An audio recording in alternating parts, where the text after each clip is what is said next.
right, with a tunnel that goes to the land. Come on now, it was made on the ground first, but they sunk it. It's the same thing as St. Bernard Parish in right outside New Orleans. It was a shelf that sat over the ocean in the Gulf, and during the wars, they blew the shelf and made it collapse. And now that's why you got a church steeple with a cross on it sticking out of the water. That tell you that it was post 1492. Yep. Now, so we know that when they came, we had a bustling civilization, but they told us we was all savages living in tents across the land. Yeah. Man, that is the most ridiculous thing. Lewis and Clark is the ones who said there wasn't no royalty on the land because all the castles was empty. They the ones did the what they call it, the survey. Yeah. They were surveyors. And then you got to look at the people that accompanied them on the trip, and that explains everything. The dirty Moors. The dirty Moors who spoke our language. Yep. They did. They didn't just encounter us in 1492. And Columbus didn't think he was in India because India was Hindustan at the time. Right. And they called the area that they call in Arizona was called India, according to what our Nana said in her book. She said that Indian Valley, Arizona, Grand Canyon, all that was called the Indus Valley. And what she said that Colorado River ran down through the Indus Valley, and that was her land. And that's why they found a big ass statue when they walk in the Grand Canyon. The statue of the goddess, that's our Nana. They've been doing that for a couple thousand years. That ain't nothing new. So I'm saying like 1,000 years ain't that long for them though. For these when you trace that back through the religious world into a cultural point of origin, you end up in Babylon. Yeah. Remember, the Babylonian magic system was money magic, sex magic, and blood magic. Yeah. And the children is the most powerful source of the blood magic and the sex magic for what they trying to accomplish. Right. If you don't realize that your religion those are called sin rites. Right? Sin rites. It was a deity in the Middle East called Sin, also known as Sin. His practitioners was the ones who followed those three systems: money magic, sex magic, blood magic. To be a sinner is to be a participant in those three systems knowingly or unknowingly. It has nothing to do with you making errors in life because there's no rule book to how to live life. You have to, every child born got to figure it out for themselves, and most of them don't make it. Most of them don't make it. But they still got to figure life out. Once you figure life out, then you have to teach as many people as you can how it works. And you normally kept that in family structures for the ease of the transferring of the information from mother and father to the children. Right? They gave us this idea of the 1 and 2 child household because we used to have one woman that had 20 babies. That was not uncommon for us. That's right. And then sometimes she got 20 babies that now they all by the same daddy back then. Yeah. And he got 3 more women with just as many babies. And they all years. Yeah. But we don't accept the culture we had because of the culture we was born in. The culture we was born in is the go along to get along culture. Everybody doing it, so I got to do it this way.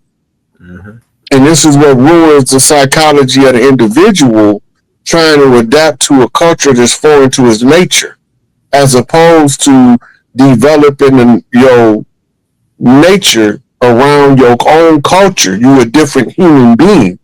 You're a different quality, a different standard. And that's what the problem was with us. So they came over here and rewrote how we live and legislated us into submission. Mm-hmm. And it's been so much going on. Everything I told y'all. Yeah, it's been a lot going on. This has been a crazy summer, and I think it's just getting ready to get crazier. But I think that we're about to make some stands, and some things are being said that people probably been wanting to say for a long time, but because I guess people that are from America, you know what I'm saying, we have a way about ourselves that wants to bring everybody together in unity. And like what you always say to me, Dots, all skin folk and skin folk.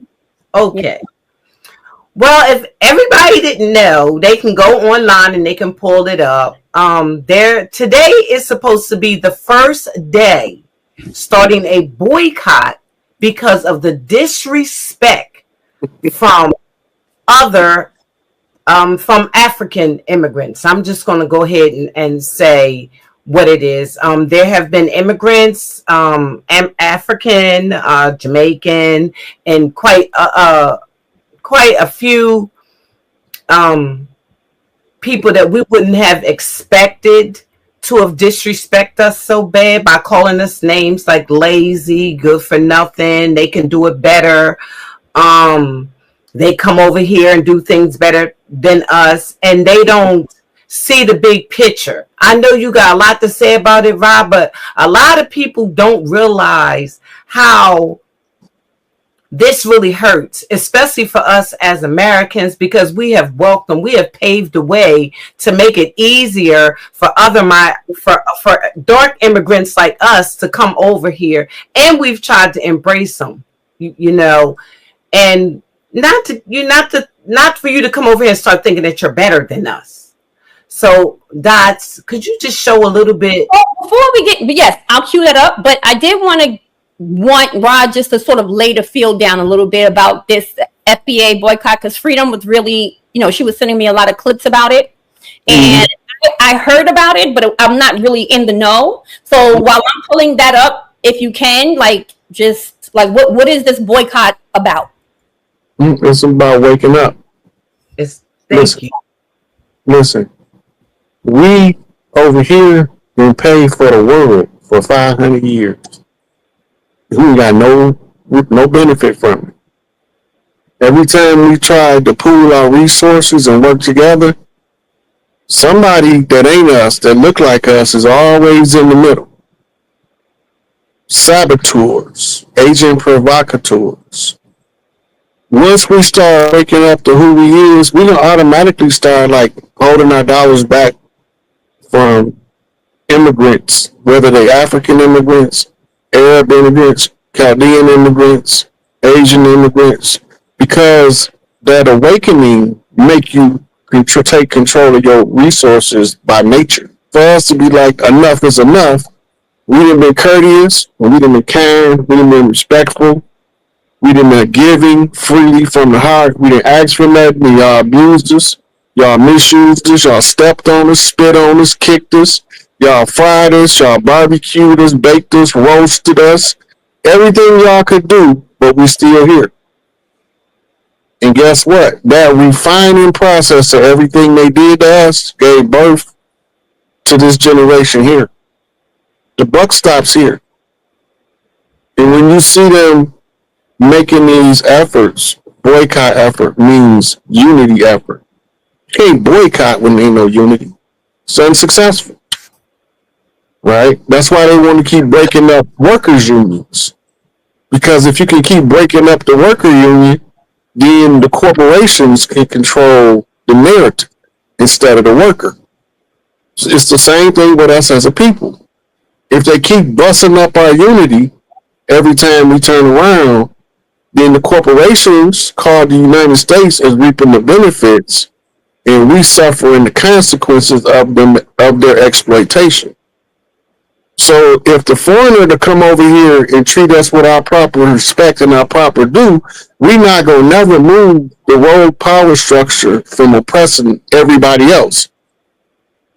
Because we the only ones can change the system by self-awareness, self-knowledge, and the verbal articulation of our tribal right to assert our land jurisdiction. If we don't start speaking up for ourselves, they just gonna keep taking advantage of us.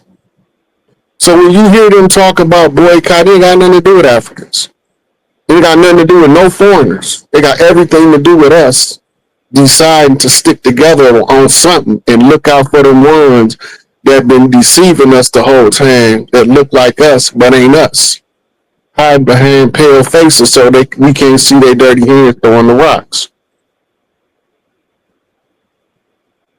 Well, I think that the boycott is right.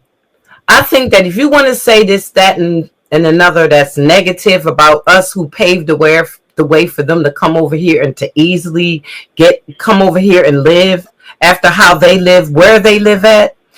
How do you think if we don't go in their shops, because we're the ones who patronize them, we're the ones that go in. I ain't never seen a Chinese person in a Chinese store buying no daggone chicken wings. Okay, when I go to the braiding shops, all I see is our people in there. I see them braiding our hair, but I don't see their people sitting between. And well, however, you musty goats. Right. Okay. The ones that they're putting down that's that they're calling lazy, it's giving them $200 a pop every time they go get their hair done. Okay. So the ghetto ones that they're talking about is the ones that's going in their shops that is paying them the money. It's us that's going in these shops that's patronizing them and trying to welcome and be in unity with them, and they could downgrading us. And it's wrong. But that go back to self-awareness again, though, Sister Freedom. Because I know sisters from the projects in Chicago that can braid better than all of them put together. But we don't patronize her because she's braiding in her living room. Oh, no, we do here in Wilmington, but I'm just saying. Yeah, but see, what I'm talking about is the self-awareness enough to know we don't need nobody to do nothing for us. Everything that we need to do for us, we are capable and willing to do it for ourselves. The problem is we always outsourcing for other people to do what we better at than them. Mm-hmm. Right? We better at it than them. We didn't braid hair, weaving blankets longer than anybody else on the planet. Cornrows is an American phenomenon that was transported to the world. Right? So if they go into the African shop and they bypass the sister that work out of her living room on that side street, they looking for the same reason why they're not buying American-made car. They're looking for a foreign. They have no trust and belief and faith in what you can do, and you misplacing it. All it is showing is that we waking up to our own foolishness to stop supporting people that's not supporting us. That's all we can. That's what we supposed to do. And now is the best time to do it because we didn't hijack the whole algorithm in the world shaking in their boots because we didn't figure out who we is and who we always been. We the first families of the earth. Mm-hmm. The out of Africa theory, they didn't even know about America when they came up with that BS. Everybody ain't out of Africa. It's true. There's more people out of America than it is out of Africa. We the ones populated the world as the Atlanteans. We the ones gave Kemet their high sciences under Tahuti, who came from over here. Right? So we looking at the world from a Eurocentric perspective, and as long as we see the world from the perspective that was given to Europeans, they didn't even teach themselves. Let that sink in. The European perspective is not even an original perspective from Europe. The Greek priest was taught by pharaohs out of Egypt. The daughters of the pharaohs settled Greece, right? Then Rome was settled by Akkadians and Assyrians out of the Middle East, what they call it today, right? So they gave them Latin, and the Egyptians gave them Greek, right? And that became the scholarly languages of Europe. Russian is a spinoff of Greek, and Spanish, French, Portuguese are spinoffs of Latin, right? So when we get back to the origin of everything, America wasn't considered when they was coming up with the doctrine. American anthropology and archaeology only 200 years old. Wait, what doctrine are you talking about? America wasn't considered when they came up with what doctrine are you talking about?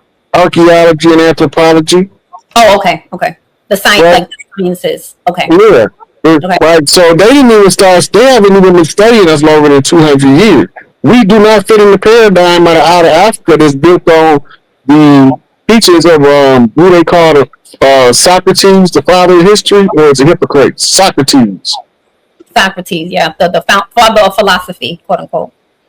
Father of history. I don't know why everything. The father of history, they call it. It's one of them Greek philosophers that they credit with being the father of history, right? And that's how long they've been developing the philosophy and theory of the outer Africa theory. America wasn't in the equation because before 1492, they didn't believe anything was across the ocean, and if you go that way, you're going to fall off.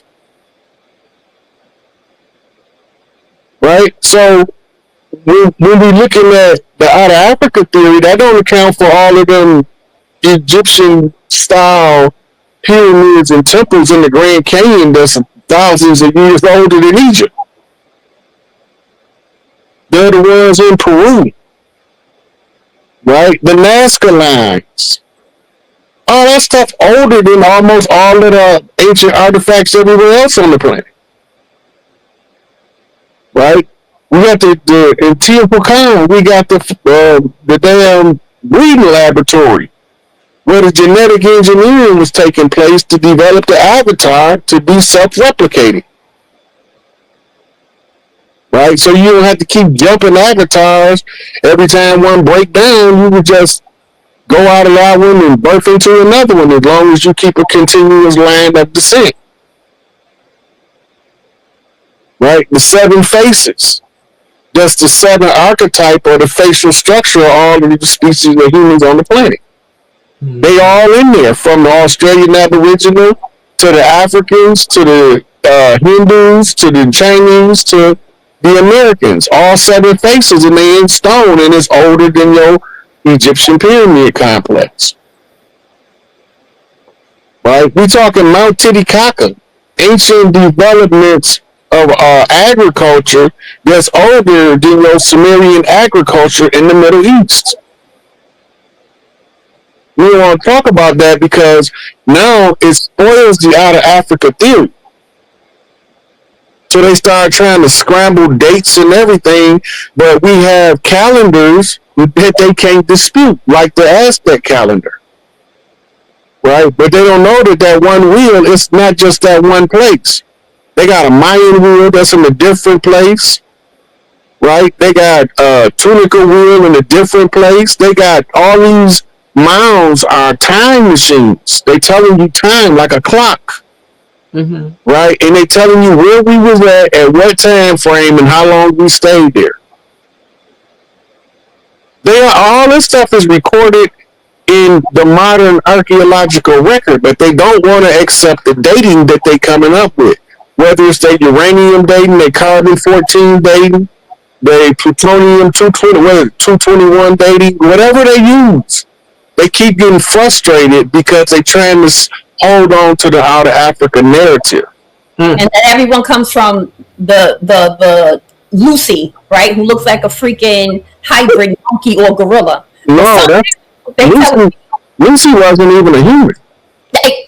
Lucy was a prehistoric hominid.